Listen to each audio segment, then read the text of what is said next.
ఏం లేదు. మన ప్రభువు యేసుక్రీస్తు తండ్రి అయిన దేవుడు స్తుతింపబడును గాక. మృతులలో నుండి యేసుక్రీస్తు తిరిగి లేచుట వలన జీవముతో కూడిన నిరీక్షణ మనకు కలుగునట్లు అనగా అక్షయమైనది నిర్మలమైనది వాడబారనిదియునైన స్వాస్థ్యము మనకు కలుగునట్లు ఆయన తన విశేష కనికరము చొప్పున మనలను మరలా జన్మింపచేస్తాడు. చాలమ్మా. ఏమంటున్నాడు? మన ప్రభువు యేసుక్రీస్తు తండ్రి అయిన దేవుడు స్తుతింపబడునుగాక. మృతులలో నుండి యేసుక్రీస్తు తిరిగి లేచుట వలన జీవముతో కూడిన నిరీక్షణ మనకు కలుగునట్లు జీవముతో కూడిన నిరీక్షణ మనకు కలుగునట్లు జీవముతో కూడిన నిరీక్షణ మనకు కలుగునట్లు ఏమంటున్నాడు? ఆయన తన విశేష కనికరము చొప్పున మనలను ఏం చేస్తాడంటున్నాడు? తిరిగి ఏం చేస్తాడు? మనలను మరలా జన్మింపచేస్తాడు. తన విశేషమైన కనికరం మన ఎడల చూపడాన్ని బట్టి మనము దేవుని పిల్లలమయ్యాం. తన విశేషమైన కనికరం అంటున్నాడు. తన విశేషమైన కనికరం చొప్పున మనల్ని మరలా ఏం చేస్తాడు? జన్మింపచేస్తాడు. ఒకప్పుడు సృష్టిలో మనల్ని పుట్టించుకున్నాడు. మన పాపం చేత పుట్టాము, అపరాధముల చేత మనం జన్మించాము. పాపం వలన, అపరాధాల వలన మనము మరణములో ఉన్నాము. మనం ఎక్కడున్నాము? మరణములో ఉన్నాము. మరణములో ఉన్న నిత్య మరణము అపవాది యొక్క చెరలో ఉన్నాము. అపవాది యొక్క బంధకాలలో ఉన్నాము. అలాంటి మనలను తన యేసుక్రీస్తు ప్రభువు మృతులలో నుండి ఆయన మరణించాడు, రక్తాన్ని చిందించాడు, మృతులలో నుండి తిరిగి లేచాడు. ఆయన మరణించి ఉంటే ఏమీ లేదండి. మరణాన్ని జయించి ఆయన తిరిగి లేచాడు. ఆయన తండ్రి అయిన దేవుడు స్తుతింపబడును గాక. మృతులలో నుండి యేసుక్రీస్తు తిరిగి లేచడం వలన మనకి ఏ నిరీక్షణ ఉందంటున్నాడు? జీవముతో కూడిన నిరీక్షణ. మనకి జీవముతో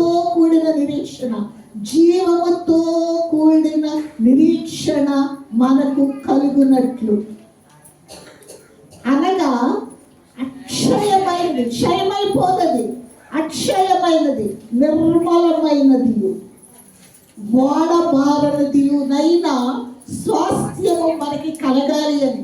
హల్లెలూయా. ఏమంటున్నాడు? అక్షయమైనది, ఎప్పుడు నిలిచి ఉండేది, క్షయం కానటువంటిది, అక్షయమైనది, నిర్మలమైనది, వాడబారనిదియునైన స్వాస్థ్యము మనకి కలగాలి. ఎంత ఆశ వచ్చిందండి! మనకు కలుగునట్లు తన విశేష కనికరము చొప్పున మనలను మరలా ఏం చేస్తాడు? జన్మింపచేస్తాడు. మరణంలో నుండి జీవంలోనికి దాటించాడు. మృతుల సంఖ్యలో నుండి ఏం చేస్తాడండి? సజీవులుగా చేసి ఉన్నాడు.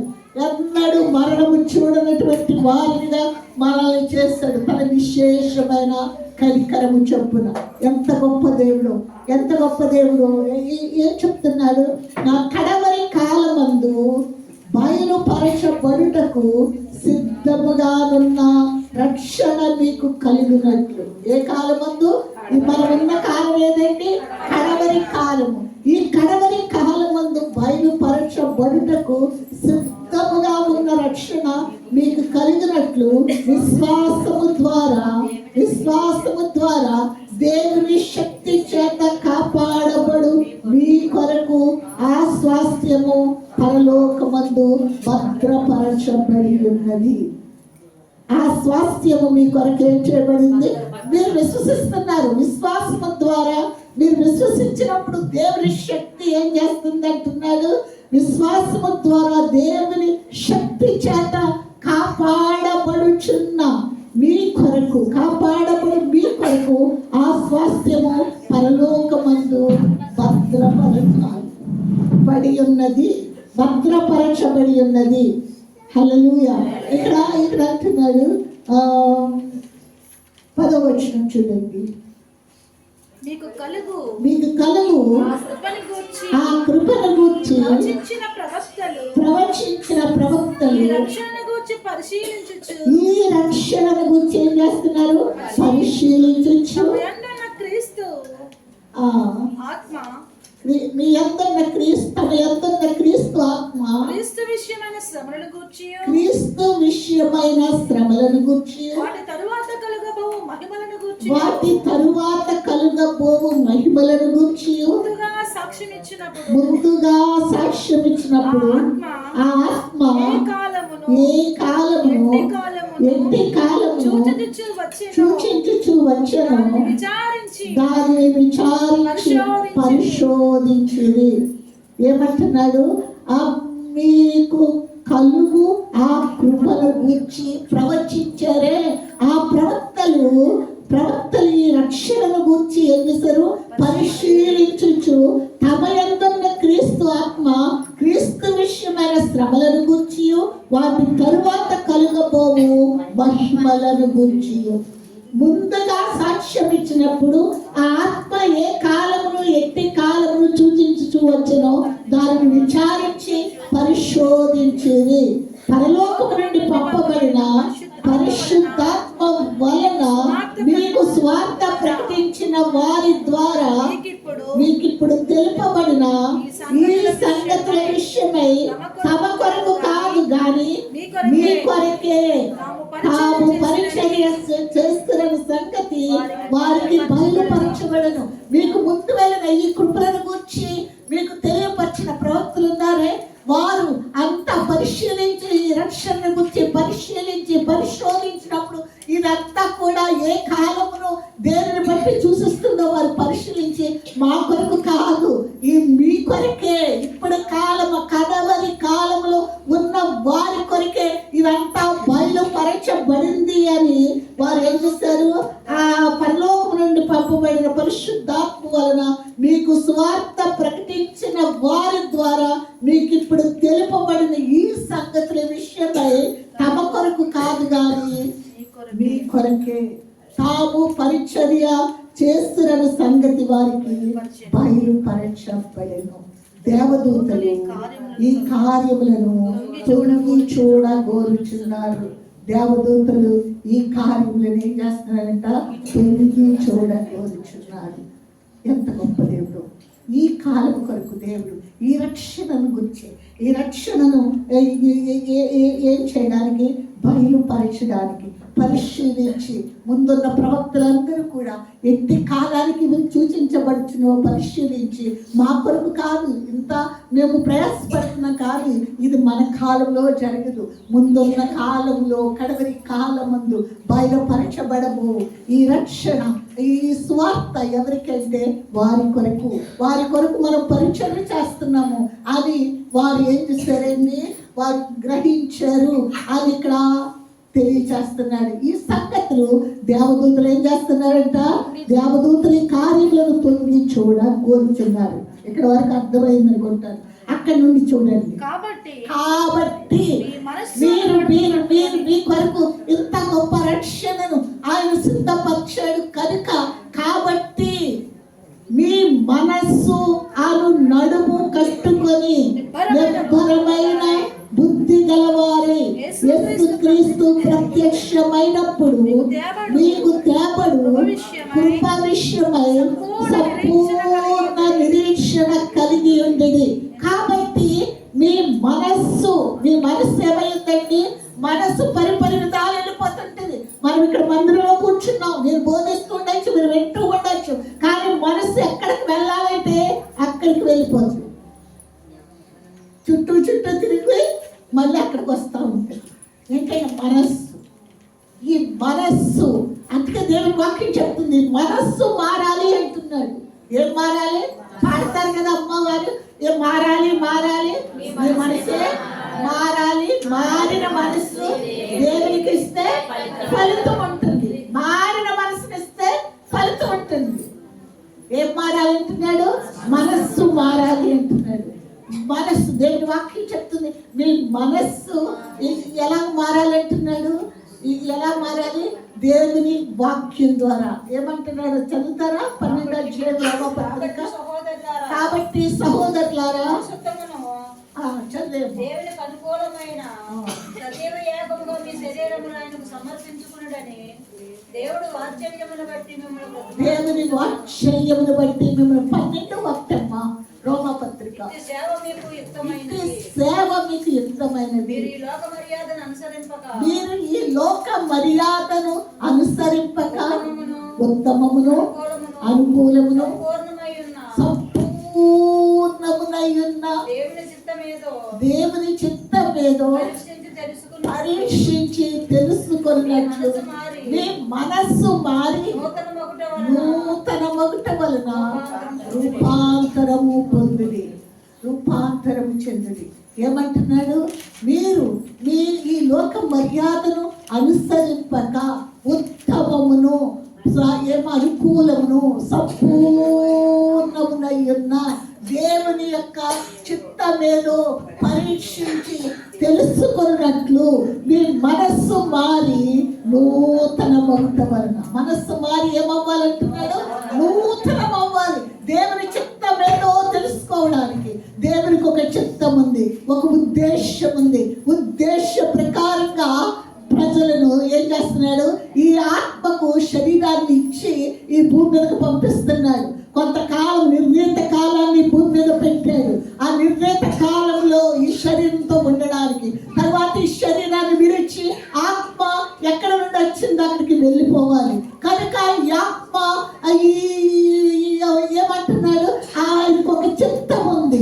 ఈ ఆత్మలను గురించి ఒక చిత్తం ఉంది. ప్రభుయేసు కూడా అంటున్నాడు కదా, దేవా నీ చిత్తం నెరవేర్చడానికి నేను ఈ భూమి మీదకి వచ్చిన. నాకు ఒక శరీరాన్ని అమర్చావు. నా దహన బలులు అర్పణలు నీకు కోరడం లేదు. నాకు ఒక శరీరం అమర్చావు. దేవా నీ చిత్తమును నెరవేర్చడానికి నేను వచ్చి ఉన్నాను. నీ చిత్తమును నెరవేర్చు. దేవునికి ఒక చిత్తం ఉంది. ఆ చిత్తమును ఏమంటున్నాడు? అనుకూలమును, ఏమంటున్నాడు? పరిశుద్ధమును అనుకూలమును సంపూర్ణమునై ఉన్న దేవుని చిత్తమును, చిత్తమేమిటో తెలుసుకొనుటకు, గ్రహించుటకు. ఏంటమ్మా? పరీక్షించి, మామూలుగా కాదు, పరీక్షించి తెలుసుకున్నట్టు ఏం మారాలంటున్నాడు? మనస్సు మారాలి. మనస్సు మారి నూతనం అవ్వాలి. దేని ద్వారా మనస్సు మారుతుందండి? వాక్యము ద్వారా. దేని ద్వారా? వాక్యము ద్వారా. వాక్యము ద్వారా.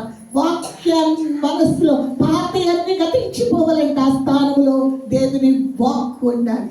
దేవుని వాక్కు ఉండాలి. దేవునికి ఒక చిత్తం ఉంది, అది నెరవేర్చబడాలి. నెరవేర్చబడాలి. దేవుడు అంత మంచి తండ్రి, మంచి సువర్తమానమే మన కొరకు సిద్ధపరిచాడు. పాత నిబంధన కాలంలో అన్ని దుర్వార్తలు. ఒకరు ఎవరినైనా బాధపడితే మళ్ళీ బాధ పెట్టాలి, ఒకరు కొడితే వాళ్ళు కొట్టాలి, ఒకరిని ఏదైనా చేస్తే వాళ్ళు తిరిగి ఒకరు చెప్ప మీద కొడతారు, రెండో చెప్ప వాళ్ళ దగ్గర కొట్టేయాలి.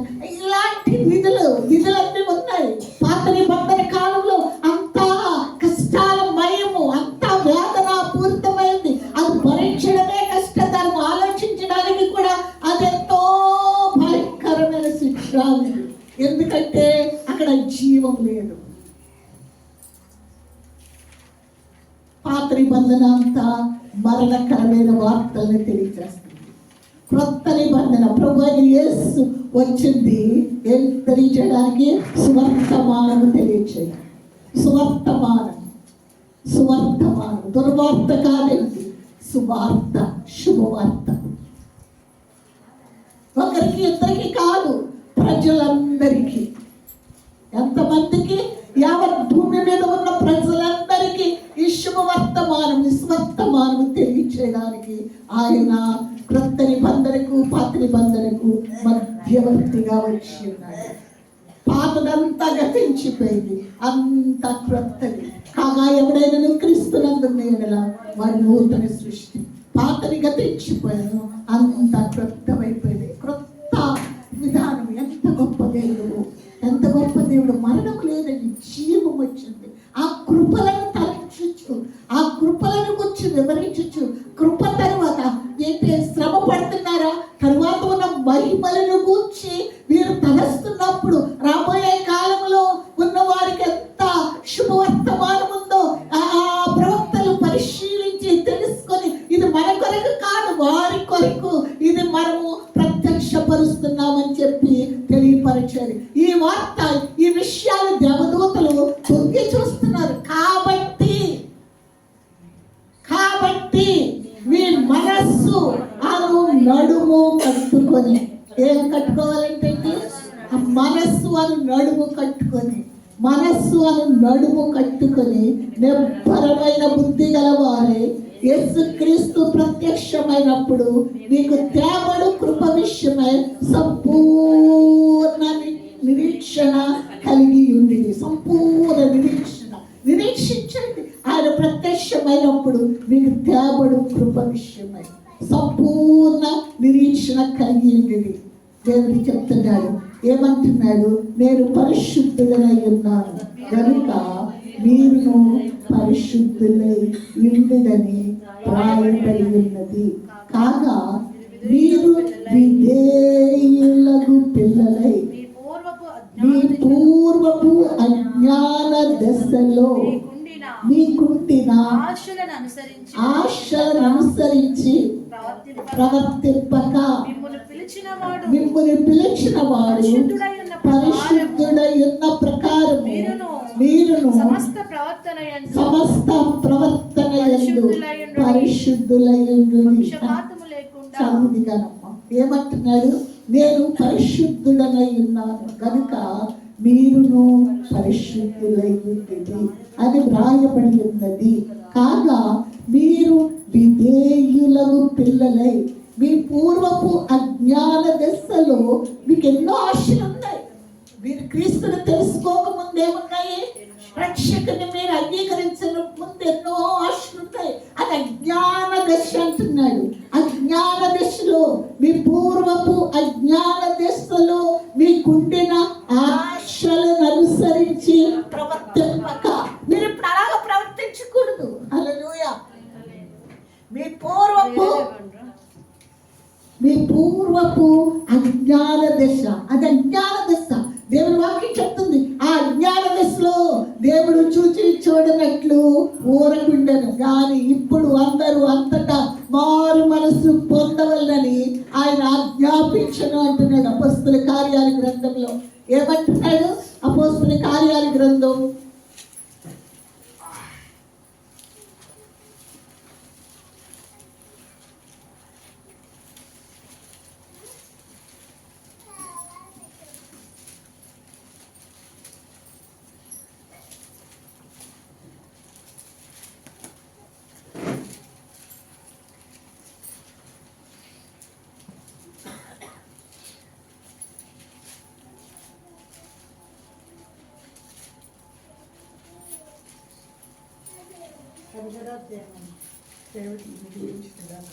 17వ అధ్యాయం 30వ వచనం. ఆ అజ్ఞాన కాలము దేవుడు చూచి చూడనట్లుగా ఉండెను. ఇప్పుడైతే అందరూ మారు మనసు పొందవలసిన మనుష్యులకి ఆజ్ఞాపించుచున్నాడు. చాలా ఆ అజ్ఞాన కాలం ఉంది. ఇక్కడ ఏం చెప్తున్నాడు? అజ్ఞాన కాలం. అప్పుడు ఆ కాలంలో జ్ఞానం లేదు కనుక అజ్ఞాన కాలం అందు ఎలా ఉంది? జరిగిపోయింది. ఇప్పుడు అలా కాదు. మీ పూర్వపు అజ్ఞాన దశలో మీకుండిన ఆశలను అనుసరించి, మీ పూర్వం ఏదైతే ఆ అజ్ఞాన దశలో ఉన్నారో మీకుండిన ఆశలను అనుసరించి ఏం చేయొద్దు? ప్రవర్తింపక. ఆ అజ్ఞానంలో ఉన్న ఆశను అనుసరించి మీరు ప్రవర్తింపక ఏం చేయాలి అంటున్నాడు? ప్రవర్తింపక మిమ్మల్ని పిలిచిన వాడు పరిశుద్ధుడై ఉన్న ప్రకారము మీరును సమస్త ప్రవర్తన యందు. ఏమంటున్నాడు? బాగా జాగ్రత్తగా వినాలి. సమస్త ప్రవర్తన యందు ప్రవర్తన యందు మీరు ఏమై ఉండాలి? పరిశుద్ధులై ఉండి. చదవండి ఈసారి. పక్షపాతము లేకుండా క్రియలను బట్టి ప్రతి వానిని తీర్పు తీర్చువాడు తండ్రి అని మీరాయనకు ప్రార్థన చేయుచున్నారు గనుక పరదేశులై ఉన్నంత కాలము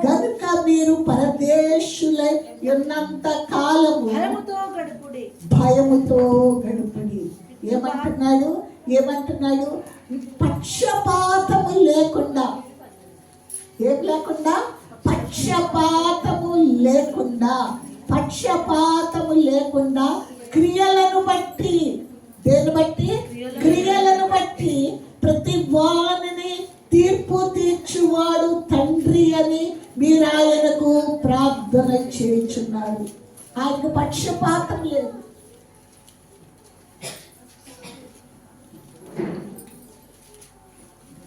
చెప్తున్నాడు కదా, పేతురు అంటున్నాడు, కొన్నేళ్ళు ఇంటికి వచ్చినప్పుడు అంటున్నాడు, దేవుడు పక్షపాతి కాడని నిజంగా తెలుసుకొని ఉన్నానంటున్నాడు. ఎందుకంటే పేతురు అనుకున్నాడు యూదులకే రక్షణ, యూదులకే దేవుడు, అన్య జనాంగాలకు ఎవరు లేరు, దేవుడు లేడు అని అనుకున్నాడు. అన్యుడైన రోమీయుడైన ఆ కొన్నేళ్ళు ఇంటికి వెళ్ళమన్నప్పుడు సంశయిస్తున్నాడు. ముందుగా పేతురికి దర్శనం చూపించాడు, వెళ్ళమని ఆజ్ఞ ఇచ్చాడు. పేతురు వెళ్ళాడు, విధి లేక ఏం చెయ్యాలి అనుకుంటా వెళ్ళాడు. కానీ ఏం చెప్పాలో ఆలోచిస్తా ఉన్నాడు. ఎందుకు కౌరు పెట్టావు కొన్నేళ్ళు అని అడిగితే, దేవదూత నాకు 3 గంటల టైం అప్పుడు నేను ప్రార్థిస్తుండగా ప్రత్యక్షమయ్యి ఆ యొప్పేలో ఉన్న సీమోనను చర్మకారుని ఇంట ఉన్న పేతురుని తీసుకురా, నీకు అన్నీ తెలియచేస్తాన్నాడు. ఆ కారణం చేత, అలాగ దేవదూత వచ్చి చెప్పిన కారణం చేత నీ కబురు పంపించి రప్పించాము, నువ్వు వచ్చింది మాకు తెలియచెప్పమన్నాడు. అప్పుడు బోధిస్తున్నాడు. ఎవరో పేతురు తెలియచేస్తున్నాడు. ఇలాగ అతనికి వచ్చిన దర్శనం, అదంతా చెప్తే చాలా టైం అవుతుంది కదా, అందుకని అతనికి వచ్చిన దర్శనం పైనుంచి ఒక దుప్పటి వచ్చింది. సతుస్పాత జంతువులన్నీ, భూమి మీద ఉన్న ప్రాకు పురుగులు అన్నీ ఆ దుప్పట్లో ఉన్నాయి. పేతురికి ఆకలి అవుతుంది, మిద్ది మీద ఉన్నాడు. ఆ ఇంటి వారు వంట తయారు చేస్తున్నారు, అతనికి ఆకలి అవుతుంది. ఆ దుప్పటి దిగి వచ్చినప్పుడు దేవుని స్వరము ఏం చెప్తుందండి? తిను, చంపుకొని నీకు ఆకలి అవుతుంది కదా. వద్దు ప్రభువా, నిషిద్ధమైనదేది నేను ఎప్పుడు ముట్టలేదు, మీరు ఎలాంటిది అపవిత్రమైన వాటిని నేను తినాలా, నేను తిన్నాను. అదొకటి పైకి వెళ్ళిపోయింది. మరలా రెండోసారి వచ్చింది, మరలా అదే స్వరము. దేవుడు పరిశుద్ధపరిచిన దానిని నిషిద్ధమైన వాటిగా ఎంచవద్దు అన్నాడు. అదృశ్యమైపోయింది, దర్శనము అదృశ్యమైపోయింది. కింద కొన్నేళ్ళు ఇంటి నుంచి వచ్చినము ఆ మనుష్యులు వెతుకుతున్నారు, కింద అడుగుతున్నారు. పేతురు పైన ఉన్నాడు. అప్పుడు కిందకి దిగివేయు, ఆ మనుషులు కింద ఉన్నారు. ఏ మాట అభ్యంతరం చెప్పకుండా వారితో వెళ్ళు అన్నాడు. అప్పుడు పేతురు వచ్చాడు కొన్నేళ్ళు ఇంటికి. అన్యుల ఇంటిని వాళ్ళని ముట్టడాన్ని, వాళ్ళని తాకడానికి యూదులు ఒప్పుకోరు. యూదులు ప్రత్యేకించబడిన జనాంగం ఉంటారు కనుక యూదులకే దేవుడు, అన్య జనాంగాలకి దేవుడు కాదు అనుకున్నాడు. కానీ దేవుడు పేతురు విషయాలని వివరించి బోధిస్తూ వాక్యాలు చెప్తూ ఉంటే దేవుడి యొక్క పరిశుద్ధాత్ముడు వారందరి మీదకి దిగి వచ్చిన్నాడు. హల్లెలూయా. ఆశ్చర్యపోతున్నాడు పేతురు. దేవుడు పక్షపాతి కాడని నిజముగా గ్రహించి ఉన్నాను. యూదులకే దేవుడు అనుకున్నాను, అన్య జనాంగాలకి కూడా ఆయన దేవుడే. దేవుడు పక్షపాతి కాదు. పక్షపాతము లేకుండా క్రియలను బట్టి తీర్పు తీర్చువాడు అంటున్నాడు ఇక్కడ. పక్షపాతము లేకుండా క్రియలను బట్టి. హల్లెలూయా. మనం సత్క్రియలందు ఆసక్తి గలవారిని జగత్తు పునాది వేయబడక మునిపే ఆయన ప్రత్యేకపరుచుకున్నాడు అంటున్నాడు. సత్క్రియలు, దేవుని రాజ్యం అంటే క్రియలతో కూడినది అంటున్నాడు. దేవుని రాజ్యము భోజనము పానము కాదు, కానీ ఏమంటున్నాడు? నీతియు సమాధానమును పరిశుద్ధాత్మయందలి ఆనందమునై ఉన్నది. పరిశుద్ధాత్మయందలి ఏమైంది? ఆనందమైంది. దేవుని రాజ్యము పక్షపాతము లేకుండా క్రియలను బట్టి తీర్పు తీర్చు దేవుడు అంటున్నాడు. తీర్పు తీర్చు వాడు దేవుడే అని మీరు ప్రార్థించుచున్నారు. పక్షపాతము లేకుండా క్రియలను బట్టి ప్రతి వారిని, ఇక్కడ ఉమ్మడి కాదండి, ఎవరిని అంటున్నాడు? ప్రతి వారిని తీర్పు తీర్చువాడు తండ్రి అని మీరు ఆయనకు ప్రార్థన చేస్తున్నారు. గనుక మీరు పరదేశులై ఉన్నంత కాలం మీరు ఏమై ఉన్నారు? పరదేశులు, యాత్రికులు.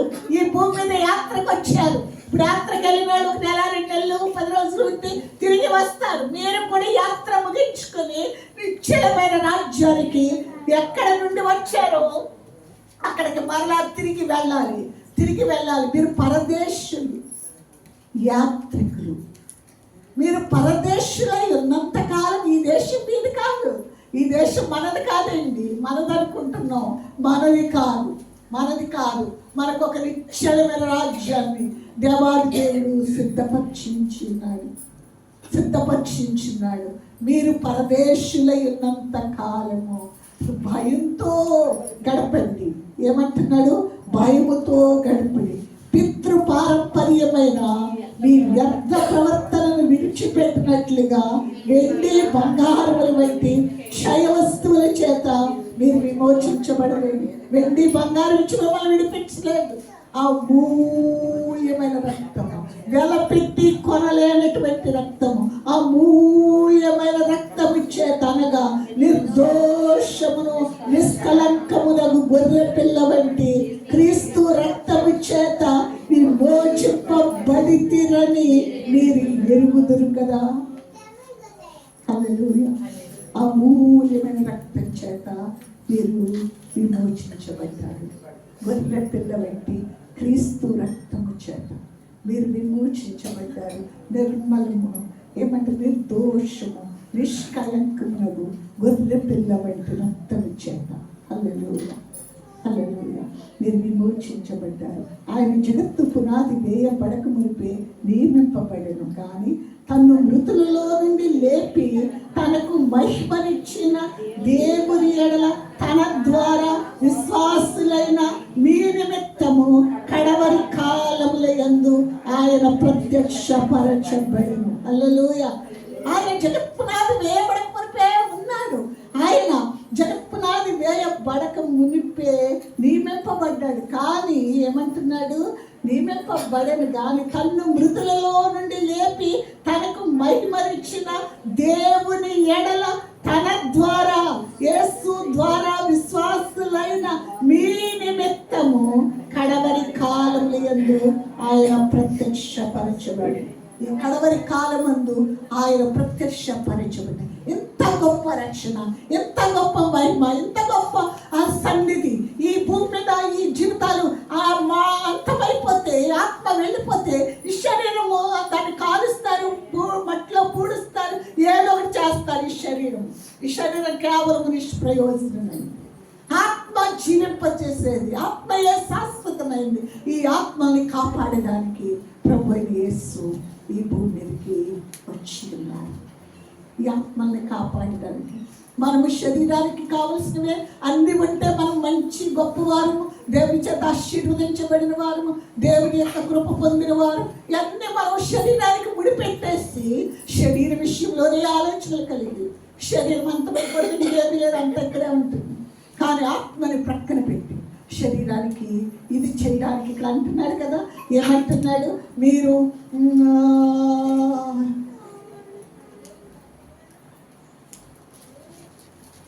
పితృ పారంపర్యమైన మీ వ్యర్థ ప్రవర్తనను విడిచిపెట్టినట్లుగా వెండి బంగారములు బట్టి క్షయ వస్తువుల చేత మీరేం చేయలేదు? విమోచింపబడలేదు.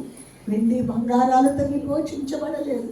అమూల్యము క్రీస్తు రక్తము నిర్దోషము అయినటువంటి గొర్రె పిల్ల వంటి రక్తము చేత మీరు విమోచించబడ్డారు. మీరు విలువైన వారు, నిలబెట్టి కొనబడిన వారు, మీరు దేవుని పిల్లలు, దేవుని సొత్తైన ప్రజలు.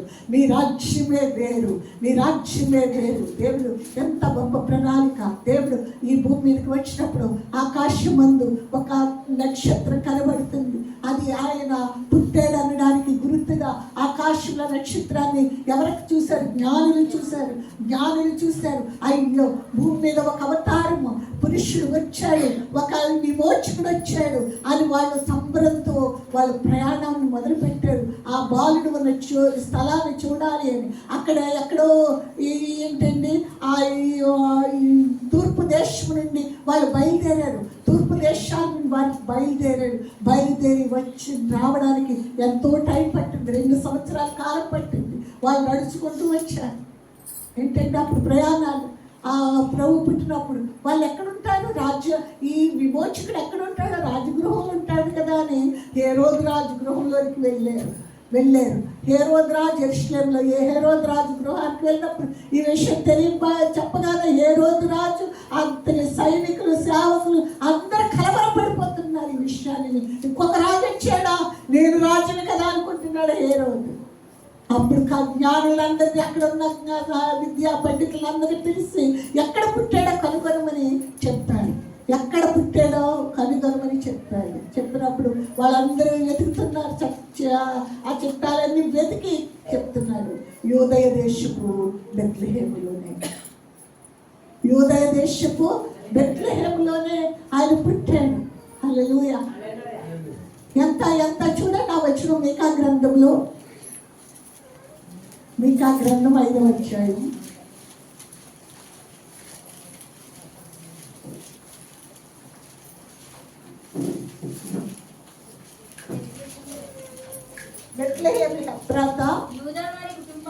యూదావారి కుటుంబంలో నీవు స్వల్ప గ్రామమైనను నా కొరకు ఇశ్రాయేలీయులను ఏలబోవువాడు నీలో నుండి వచ్చి పురాతన కాలం మొదలుకొని శాశ్వత కాలం ఆయన ప్రత్యక్షమవుచున్నది. మనం ముగించుకున్న ఈ వచనాలు నేను పొడిగించును. ఇవి వచ్చే వారు మనం చూసుకుందాం. ఇవి ఇక్కడికి మన ఆపేద్దాం. అది యూదా దేశపు బెత్లెహేములోనే అని చెప్పినప్పుడు ఈ రాజు ఏం చేస్తున్నాడంటే, ఈ రాజు ఆ జ్ఞానులు పిలిస్తే రహస్యంగా మీరు వెళ్ళి ఆ శిశువును పూజించి వచ్చి నాకు తెలియపరచండి, నేను కూడా వెళ్తాను అని చెప్తున్నాడు. ఈ జ్ఞానులు అక్కడి నుండి బయలుదేరారు. వాళ్ళు బయటకు రాగానే మరలా నక్షత్రం వారి మీద నిలిచి ఉన్నది. మరలా వాళ్ళు ప్రయాణం చేస్తుంటే వాళ్ళతో కూడా నక్షత్రం వెళ్తూ చివరికి శిశువు ఉన్న చోటికి వచ్చి నిలిచి ఉన్నది అని వాక్యంలో చెప్తున్నాడు. వచ్చే వారిని చూస్తున్నాం. ఆ నిలిచి ఉన్నది అంటున్నాడు. అక్కడ నక్షత్రం నిలిచి ఉన్న ఆ ఇంటి లోపలికి జ్ఞానులు ప్రవేశించి అక్కడ చెప్పబడిన మాట ఏంటంటే, వారు అత్యానంద భరితులై. హల్లెలూయా. ఏ ఆనందం అంటే అండి, అత్యానంద భరితులై. వారు ఆ శిశువును చూచి వారు అత్యానంద భరితులైపోయారు. హల్లెలూయా, హల్లెలూయా. ఆ బాలుడైన యేసు ఈ రోజు వాక్కయ్యన్న యేసు మనలో కూడా ఉన్నాడు. మనం ఎంత ఆనందంగా ఉండాలో ఆలోచించండి. మనం ఎంత సంతోషభరితులుగా ఉండాలో చూడండి. మన వేదనలు, కన్నీరు, కలతలు, మనకున్న సమస్యలన్నీ ప్రక్కన పెట్టేయి, అవన్నీ విసర్జించి అవన్నీ తీసివేసి అది పురాతన కాలం, అది అజ్ఞాన కాలం. ఇప్పుడు క్రొత్త నిబంధనలు దేవునితో మనం ఉన్నాము. దేవుని పిల్లలలాగే ప్రవర్తించాలి, అలాగే ఆలోచించాలి, అలాగే జీవించాలి. అలాంటి కృపతో అందరినీ నింపును గాక. ఆమేన్. ప్రార్థన చేస్తున్నాం. ఈ పరలోక తండ్రి, మీ హస్తాలకి మీ సన్నిధిని బట్టి మహిమను బట్టి మాతో ఉన్నవాడా, మా పరిపాలన వందనాలు, అద్భుతాలు. నిన్ను కలిగి ఎంత గొప్ప బాధ్యత. నువ్వు మా రాజు, మా తండ్రిని, మా ప్రియుడిని, మా సర్వము, మా ఆనందము, మా అతిశయము అని నీవే నీ గొప్పతనం అంతటిని బట్టి మన పిల్లలందరినీ చేతికే అప్పగిస్తూ యేసు నామములో